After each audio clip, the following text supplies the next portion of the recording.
कैसे आप सभी लोग, एक बार फिर से स्वागत है आपका हमारे YouTube channel study with Yogesh में। मैंने आपको टेबुलर फॉर्म पढ़ा दिया है आरओ वाला, ठीक है। और होपफुली जो आप लोग उसकी प्रैक्टिस कर पा रहे होंगे वो सही तरीके से समझ रहे होंगे। इसको ध्यान रखना हमेशा, क्योंकि 15 नंबर का आपका प्योर क्वेश्चन है। मतलब उसमें आपको कोई भी ऐसा चांसेस नहीं है कि आप उसमें कम मार्क्स से लेके आए। बहुत आसान है बच्चों। मैंने फिर आपको रिकॉल करा देता हूँ। क्रमांक लिखना है, उसके बाद आपका पत्रांक यानी लेटर का पत्र संख्या लिखना होगा, उसके बाद आपको दिनांक लिखनी है, देन आपको बाद प्रेषक कौन है यानी भेजने वाला कौन है पत्र को, प्रेषित यानी किसको भेजा जा रहा है, विषय तथा आशय, ठीक है। यही अगर आप सही तरीके से लिखें, इसके भी मार्क्स हैं। अगर आप पत्रांक लिखेंगे ना, पत्रांक अगर आपने सही डाला है उसका भी 1.5 नंबर मिलेगा, 1.5 मार्क्स, ठीक है। विषय आपने इसके अलावा प्रेषक का नाम सही लिखा है उसके भी 2 नंबर मिलेंगे आपको। प्रेषित का नाम अगर सही तरीके से लिखा है उसके भी 2 नंबर। यानी हिंदी में जो मार्किंग होती है बच्चों स्टेप वाइज होनी है आपकी, ठीक है। ऐसा नहीं कि 15 नंबर का है तो आपको सही है तो पूरा 15, गलत है तो पूरा 0। किसी भी क्वेश्चन में ऐसा नहीं होगा। ये ध्यान रखिएगा आप लोग। आपके हिंदी के सिलेबस में जो 100 नंबर का पेपर है उसमें स्टेप वाइज मार्किंग होती है। यानी आप जितने भी मार्क्स लाएंगे आपके स्टेप के अकॉर्डिंग वो मार्क्स आपको मिलेंगे, ठीक है। इस चीज को ध्यान रखिएगा।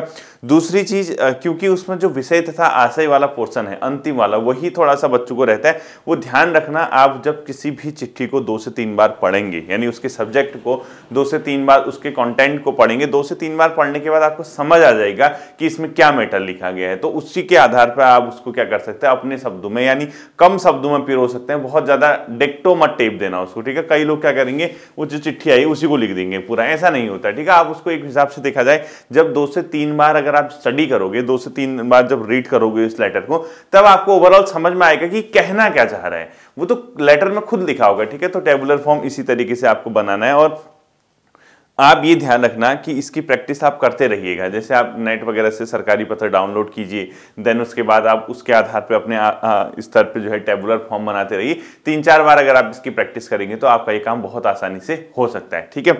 दूसरी चीज देखना, मैं फिर आपको रिकॉल करा देता हूँ। कुछ नहीं है, क्या करना है, क्रमांक, देन पत्रांक यानी पत्र नंबर, देन दिनांक, ठीक है। यहाँ किसका नाम आता है, प्रेषक। यहाँ किसके आता है, प्रेषित यानी जिसके द्वारा जिसको भेजा जा रहा है, विषय तथा आशय, ठीक है। विषय तथा आशय यानी किस मैटर पे लेटर है और क्यों भेजा जा रहा है, उसका आशय क्या है, ये सब यहाँ लिख दोगे, ठीक है। क्रमांक आपने 1 डाला, पत्रांक जो भी है, दिनांक जो भी है, प्रेषक जिसके द्वारा भेजा जा रहा है, प्रेषित जिसको भेजा जा रहा है, विषय तथा आशय, ये थोड़ा सा लंबा कॉलम रहता है, इसके अंदर आप लिख लेंगे। तो इस तरीके से आपका पूरा क्या बन जाएगा बच्चों, टेबुलर फॉर्म बन जाएगा, ठीक है। इसके बाद आता है बच्चों क्वेश्चन नंबर 1, कंपोजिशन वाला, एक आपने देखा होगा, वो भी बहुत अच्छा है। ये क्वेश्चन देखना, ये जो प्रश्न है टेबुलर फॉर्म, ये अपने आप में क्या आएगा, पूरे कितने नंबर का, 15 नंबर का। और एक आपको दिया होगा लेटर बच्चों, 15 नंबर का जो क्वेश्चन आता है, एक पत्र लिख के दिया होगा आपको। उसमें उस पत्र के आधार पे आपको क्या करना है, जो मतलब इस पत्र के आधार पे जो भी आपको उसकी डिटेल है और इस टेबुलर फॉर्म को अपने दिमाग में रखते हुए उसको सॉल्व करना है, ठीक है।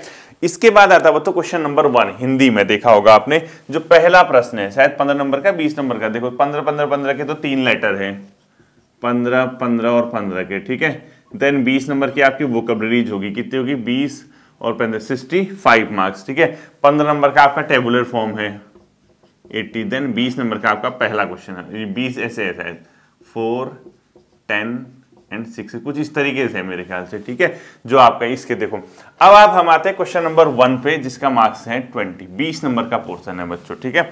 आपको एक बढ़िया सा क्या दिया होगा, एक बढ़िया सा मतलब आपको एक आलेख टाइप का दिया होगा, एक प्रकार का आप ये मान के चलिए एक पूरा पैराग्राफ दिया होगा, ठीक है। उसमें बारे में कुछ ना कुछ लिखा होगा। उसके 3 चीजें, सबसे पहले उसका शीर्षक, ठीक है, देन उसका सारांश, समरी, ठीक है। देन उसका तीसरा क्या है बच्चों, ये जो सारांश कहो या इसको सार लिख लो, ठीक है, सार मतलब समरी। देन उसका क्या है, अंडरलाइन, जो मतलब सेंटेंस लिखे होंगे, अंडरलाइन जिसको क्या होगा, यानी रेखांकित वाक्यों का अर्थ, वाक्यों का अर्थ। ये है आपका पहला क्वेश्चन नंबर 1, ठीक है। यहां से आपकी हिंदी के पेपर की शुरुआत होती है। ये है 20 मार्क्स का। इसमें आप ध्यान रखना, शीर्षक आपका 4 नंबर का है, सार आपका 10 नंबर का संभवतः होगा, और रेखांकित वाक्यों का अर्थ यानी 3 वाक्य होंगे, इसके 3 वाक्य होंगे और ईच वाक्य 2 नंबर का होगा, तो 6 नंबर का होगा, 6 मार्क्स। ये आपका क्या हो गया बच्चों, पहला क्वेश्चन हो गया। अगर आप पहला क्वेश्चन और टेबुलर फॉर्म कर पाते हैं तो आपका 20 और 15 35 नंबर की हिंदी घर पे बन जाएगी, ठीक है। अब आप कहोगे सर इसको करना कैसे है, क्या इसमें किया जा सकता है। देखो, जो क्वेश्चन नंबर 1 है वो आपको कोई नहीं पढ़ाने वाला है, वो आपकी स्वयं की प्रैक्टिस पे डिपेंड करेगा, ठीक है। आप अपने स्तर से प्रैक्टिस करेंगे तो आप बहुत आसानी से समझ जाएंगे, क्योंकि ये question number 1 on the spot वाला है, उसको घर पे तैयार नहीं किया जा सकता है, इम्पॉसिबल है, कोई नहीं कराएगा। और आप एक दो प्रैक्टिस कर लोगे तो कुछ नहीं होगा। Question number 1 on the spot किया जाता है, जब आप एग्जामिनेशन हॉल पे जाएंगे वहां पे आपने उसको किस तरीके से डील किया है, कैसा आप उसको समझ रहे हैं, तो उसको इसके लिए क्या करना है। देखो, आपको जब एक पैराग्राफ दिया होगा बच्चों पूरा, ठीक है, उसको आप 3 से 4 बार रीड करेंगे। जैसे आप घर पे अखबार पढ़ते हैं, क्या आपने कभी उस अखबार को याद करने की कोशिश की है? झूठ मत बोलना। आपने कोई अखबार का आर्टिकल पढ़ा, कोई कहानी पढ़ी या कुछ भी सुना, या किसी के मुंह से कहानी सुनते हो, कुछ भी सुनते हो, क्या आपने कभी उसको याद किया, या ऑटोमेटिकली वो याद हो जाता है? पूरा याद नहीं होता, लेकिन एटलीस्ट 50% आप बता दोगे। जैसे हिंदू न्यूज़पेपर में कोई अगर आज अनुच्छेद या कोई आर्टिकल अगर छपा हुआ है, या हिंदू भी छोड़िए, दैनिक अखबार में अगर कोई आज का आर्टिकल छपा हुआ है किसी भी बात को लेकर, जैसे आज सपोज भारत मालदीव के जो रिलेशन है, अभी आपने सुना होगा, वो चर्चा में रहा है। कुछ उन लोगों ने भारत के माननीय प्रधानमंत्री जी के बारे में कुछ आपत्तिजनक टिप्पणी की, जिस वजह से जो एक देश में मतलब एक हिसाब से देखा जाए तो कहीं ना कहीं मालदीव को के जो टूरिज्म सेक्टर है उसको बहुत बड़ा प्रभाव पड़ने वाला है इस चीज़ का, ठीक है। आपने नोट भी किया होगा, जो लक्षद्वीप है, अभी हाल ही में प्रधानमंत्री जी वहाँ पर गए थे, उनने आह्वान भी किया था। तो ये कहीं ना कहीं लोगों के मतलब आप सोशल मीडिया पे देखिए, न्यूज़ चैनल्स पे देखिए, तो लोग ये कह रहे हैं कि मालदीव न जाते हुए अपने देश के जो टूरिस्ट प्लेस है वहां पे जाए, और वास्तव में बहुत मतलब रियल मतलब बात कही गई बच्चों, ठीक है। हम लोगों के पास, चलो बात में बात आ गई, तो हमारे देश में इतनी ज्यादा चीजें हैं बच्चों देखने के लिए, एक्सप्लोर करने के लिए, घूमने के लिए।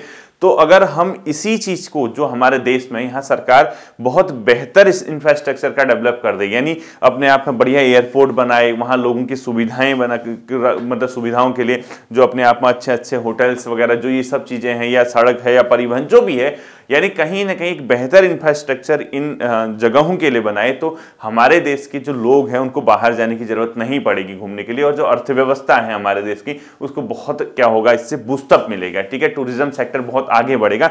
बस जरूरत है तो उन जो हमारे देश के जो ऐसे इलाके हैं उनको किस चीज के लिए, उनको उनके जो आधारभूत संरचना है उनको डेवलप करने की, ठीक है। तो कहने का मतलब, जब आप कोई आर्टिकल वगैरह पढ़ते हो, क्या आपने नोट किया, क्या आप उसको पूरा याद करते हो? नहीं करते होगे। आप एक बार पढ़ा, आप समझ जाते होगे कि कहना क्या चाह रहा है, ठीक है। एटलीस्ट आप फैक्ट भले ही नोट कर लें कि यार इसमें ये हुआ था, बट अगर आपसे मैं कहूँ कि इसका मतलब क्या है, 2 बार आप आर्टिकल पढ़ा, आप समझ गए, तो आप उसका 1/3 लिख सकते हैं। एग्जैक्टली क्या होगा बच्चों, जब आपको एक पैराग्राफ दिया होगा यहां से एंड तक, ठीक है, आप 2 से 3 बार स्टडी करेंगे। 2 से 3 बार स्टडी करने के बाद आप ये समझ जाएंगे कि इसका शीर्षक क्या है, मतलब किस विषय पे ये बात कर रहा है, ठीक है। जितना अट्रैक्टिव होगा उतने अच्छे मार्क्स मिलेंगे। और ध्यान रखना, शीर्षक ऐसा नहीं कि आप यहां से शुरू करके 2 लाइन तक लिखना है। शीर्षक का मतलब क्या है, जैसे अगर कोई पैराग्राफ दिया है जिसमें ये मतलब जिसका सार ये है, जिसमें ये कहना चाह रहा है कि मानव की जो सृजनात्मक क्षमता है, यानी जो मानव की जो सर्जन करने की यानी क्रिएटिव जो पावर है, उससे जो मतलब उसके उसी के अराउंड उसने घुमा रखा है कि उससे अर्थव्यवस्था को विकास होता है, उससे समाज आगे जाता है, उसको समाज को फायदा होता है, कुछ ऐसा बताया। तो मानव और सृजनात्मकता, इसका वो हो सकता है क्या, शीर्षक। मतलब कहीं ना कहीं जहां जैसे सपोज साहित्य की एक इंपोर्टेंस के बारे में कोई पैराग्राफ दिया है, ठीक है, तो आप उसमें बता दोगे साहित्य की भूमिका या समाज में साहित्य की भूमिका, इतना ही, ठीक है। मतलब एक सिर्फ एक वाक्य टाइप का लिखना है, आप एक सेंटेंस टाइप को छोटा सा बनाना है आपको, वही शीर्षक होता है। ऐसा नहीं कि 2-3 लाइन लिख दिया। मतलब आप 10 से 15 जो वर्ड होते हैं, जैसे अ आ ई, ऐसे इससे 10 से 12 वर्ड से ऊपर नहीं होना चाहिए शीर्षक, ध्यान रखना। जैसे आपका नाम है, जैसे आप इस चैनल पे पढ़ रहे हैं, आप जैसे इस चैनल का नाम स्टडी विथ योगेश है, एक शीर्षक ही तो है अपने आप में, ठीक है। लेकिन अगर जैसे आप यहाँ पे देखेंगे अलग अलग सब्जेक्ट अगर आप पढ़ाया जा रहा है, हर चीज को देखा जा रहा है, कहीं ना कहीं आप इसका अगर कॉमन एक नाम देना चाहें इस चैनल का, तो आप दे सकते हैं। आप किस आधार पे देंगे, आप देखेंगे कि चल क्या रहा है, ठीक है। अगर सर हिंदी भी पढ़ा देते हैं, सर ग्रुप सी के लिए भी करा रहे हैं, सर प्रीलिम्स के लिए भी करा रहे हैं, तो सर अगर रीजनिंग भी करा देते हैं कभी कभी, और इसके अलावा उत्तराखंड भी करा देते हैं, तो आप ऑल इन वन भी कर सकते हैं शीर्षक का नाम, ठीक है। तो कहीं ना कहीं एक हिसाब से देखा जाए तो शीर्षक हमेशा ऐसा सेलेक्ट किया जाता है जो उस पैराग्राफ को 2 से 3 बार स्टडी करने के बाद आपके दिमाग पे क्या कर जाए, क्लिक कर जाए, और बड़ा नहीं होना चाहिए, ठीक है, बहुत ज्यादा बड़ा नहीं होना चाहिए, और जितना क्रिएटिव लिखोगे तो 4 मार्क्स का। अब देखो शीर्षक अगर 4 मार्क्स का, तो ऐसा थोड़ा ना कि किसी ने कुछ लिखा किसी ने कुछ लिखा उसको कुछ नहीं मिलेगा।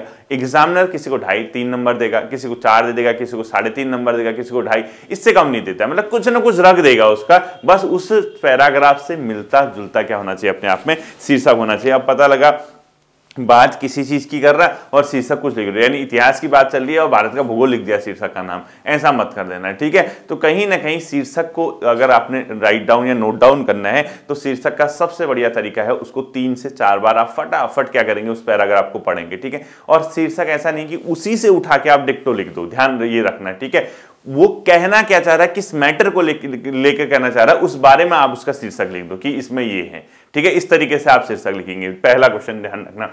दूसरा बच्चों इसका क्योंकि सार आता है समरी, और समरी जो लिखनी होती है बच्चों टोटल पैराग्राफ का 1/3, यानी अगर आपके 100 शब्दों में एक पैराग्राफ लिखा हुआ है तो लगभग आप 40 शब्दों में उस पैराग्राफ को क्या करेंगे, समराइज करेंगे। और ध्यान रखना जो सार होता है वो बिल्कुल सेम टू सेम नहीं टापा होना चाहिए, ध्यान रखना। सार जो होता है उसको क्या करेंगे, इसको डिक्टो नकल नहीं करेंगे। सार कई लोग क्या करते हैं, सार का मतलब समझते हैं जैसे पहली लाइन होगी इसको छोड़ देंगे, दूसरी लाइन लिख देंगे, तीसरी छोड़ देंगे, चौथी लाइन लिख देंगे, ये गलती मत करना बच्चों। सार का अपने शब्दों में समरी लिखनी होती है, ध्यान रखना। यानी अगर आपको एक पैराग्राफ दिया है तो उसको 3 से 4 बार स्टडी करने के बाद आप उसकी मीनिंग समझ जाएंगे कि ये बंदा क्या कहना चाह रहा है। आप उसके कुछ एग्जाम्पल उठा सकते हैं, ऐसा नहीं है कि आप जैसे कोई फैक्ट दिया है उस समरी में, जैसे कहीं पे लिखा है कि भारत की जनसंख्या, सपोज जनसंख्या पे आ गया कि जनसंख्या जो है वरदान भी है और जनसंख्या का अगर फायदा उठाया जाए तो अर्थव्यवस्था में महत्वपूर्ण योगदान है, भारत इसी फेज से गुजर रहा है और भारत की जनसंख्या इस दौर में इतनी दर से बढ़ रही है और ऐसा वैसा। तो आप इसका इस तरीके से अगर कोई ऐसे लिखा है, मतलब एक ऐसे पैराग्राफ, तो इसका शीर्षक क्या लिखोगे, क्या लिखोगे, जननांकी लाभांश यानी जनसंख्या का लाभ, इस तरीके से एक आप क्या लिख सकते हो, शीर्षक का नाम लिख सकते हो, ठीक है। तो उसके बाद आपको पता है कि इसके बारे में लिखा है, तो आप नीचे से जब उसकी सार लिखने के चलेंगे तो आप ये देखेंगे 3 से 4 बार स्टडी करने के बाद इसने किस किस डायमेंशंस पे उस जनसंख्या की बात कही है, आप उसको लिख जाइए 1/3 पार्ट में, ठीक है। टोटल समरी के आप लिख जाइए जनसंख्या किसी देश की अर्थव्यवस्था के लिए वरदान भी साबित हो सकती है, भारत भी वर्तमान इसी फेज से गुजर रहा है, हमारी जनसंख्या को अगर इसी सेक्टर में लगाएं तो उसका स्किल डेवलप करें तो देश की अर्थव्यवस्था के लिए बेहतर होगा, और जितनी देश की अर्थव्यवस्था बेहतर होगी उतना रोजगार सृजन यानी अपने आप में रोजगार का सृजन होगा और लोगों को क्या होगी, आजीविका में वृद्धि होगी, इस तरीके से, मतलब कहीं ना कहीं, ठीक है। तो जब आप शीर्षक लिखने के बाद उसके सार पे आएंगे तो सार का सीधा सीधा मतलब है बच्चों लगभग 1/3 पोर्शन आपको उसको क्या करना पड़ेगा, राइट डाउन करना पड़ेगा। 1/3 पोर्शन लिखोगे वो तब संभव है जब 2 से 3 बार क्या करोगे, पैराग्राफ को स्टडी करोगे, ठीक है। 2 से 3 बार जब पैराग्राफ को स्टडी करोगे तो जैसे मैंने अखबार का एग्जांपल दिया न्यूज़पेपर वाला कि यार अगर आप न्यूज़पेपर पढ़ रहे हैं तो आप उसको याद नहीं करते हैं, ध्यान रखना, ठीक है। वो आपके दिमाग में ऑटोमेटिकली चला जाता है कि हाँ हम क्या चीज उसको क्या कर रहे हैं, देख रहे हैं। तो इस चीज पे ध्यान रखना, हमेशा इस चीज पे फिसल मत जाना कि हम कर क्या रहे हैं, ठीक है, ध्यान रखना इसको। तीसरा चीज आता है बच्चों जो इसका क्या आता है अपने आप में, रेखांकित वाक्यों का अर्थ। 3 लाइन रेखांकित की होंगी और 2-2 मार्क्स की होंगी, और उसको लंबा नहीं लिखना है, ठीक है, छोटा सा लिखना है 2 लाइन के अंदर, ठीक है। तो रेखांकित का मतलब ये, जब आप किसी पैराग्राफ को पढ़ोगे, लाइन को पढ़ोगे, उसमें 3-4 सेंटेंस ऐसे होंगे, 3 सेंटेंस ऐसे होंगे जिसके नीचे अंडरलाइन किया होगा, और ये पूछेगा कि अंडरलाइन जो है यानी रेखांकित शब्दों का अर्थ लिखिए, पहले का, दूसरे का, तीसरे का। तो आप इसको कैसे करेंगे, ध्यान रखना, वो जो कह रहा होगा वो आप सेम टू सेम नहीं लिख सकते हैं।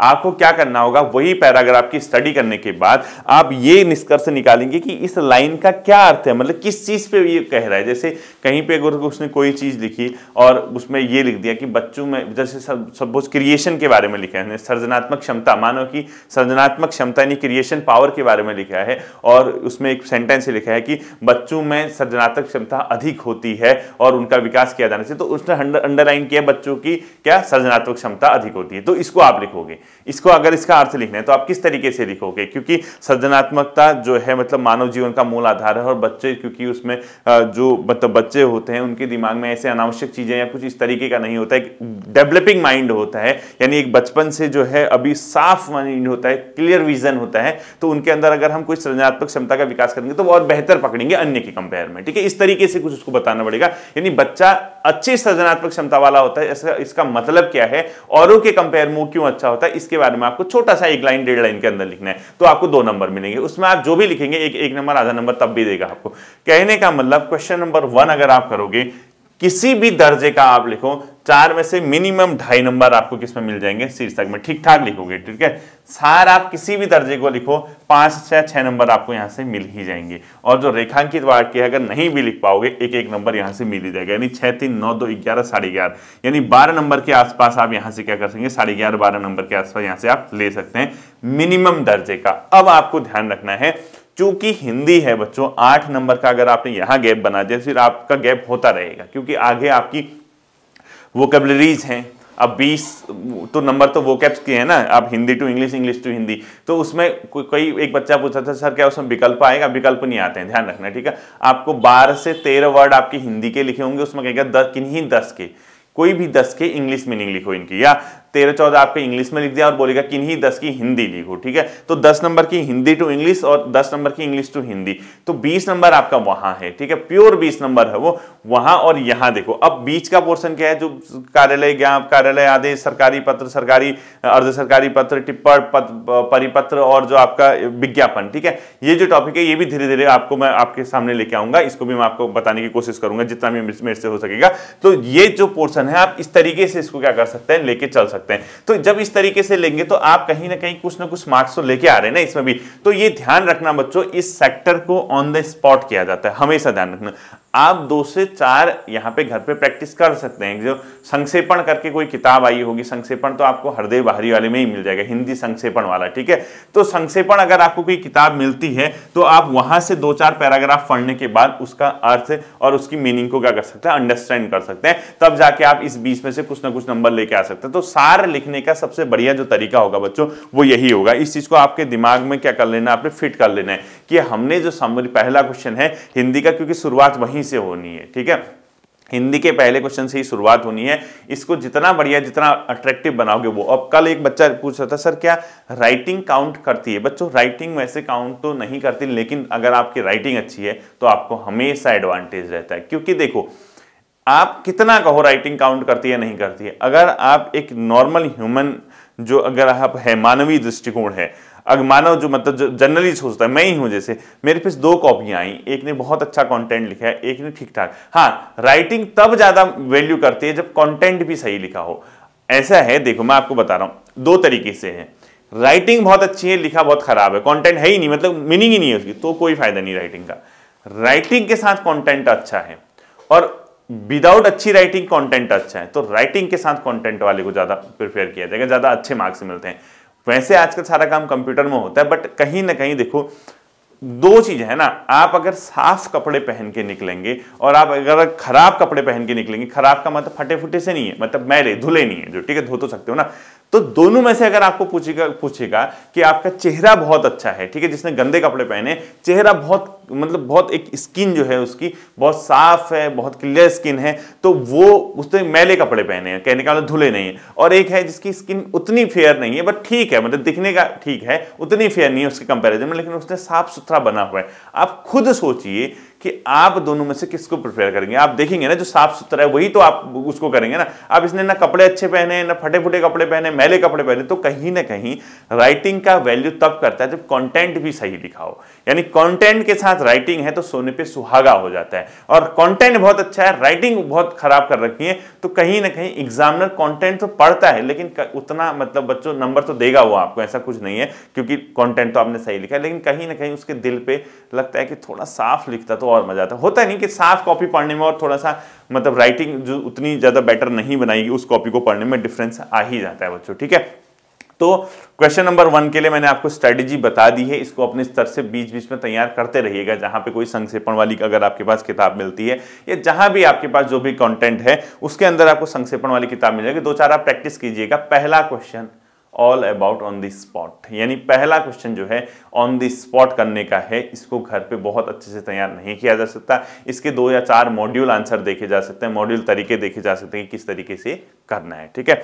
होपफुली ये क्वेश्चन आपके समझ आया होगा। तो आपका पहला और दूसरा क्वेश्चन डन हो गया, और इसके साथ ही आपको अगले क्लास के लिए थोड़ा सा वेट करना पड़ेगा। फिर मिलता है अगले सेशन पर, अपना ध्यान रखिएगा। Thank you.